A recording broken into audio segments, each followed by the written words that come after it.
Gemini, my air babies, positive vibes, motivation, inspiration, elevation, love, light, positive energy, goodwill, peace and healing, abundance and prosperity all your way.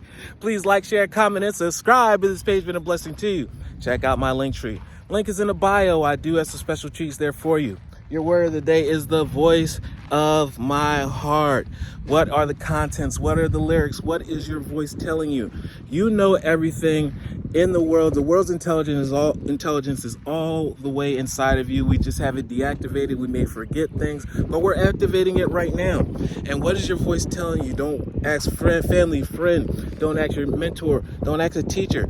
You understand what the truth is. You understand what your next move is. Do not worry about anyone giving you a pat on the back and saying, listen, I support you. No, support yourself. Support your own intelligence. Make sure that you value your intelligence more than anyone else's, because this is your life.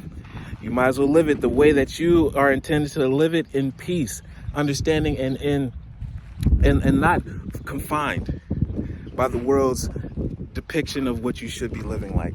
I silence the fear in me and I discover the voice of my heart. The fruits of these words guide me, and I trust the song of my soul by intuition leads me to the path of light, and I shine. Love one another. Be kind to one another. Love yourself. Be original. I love you too.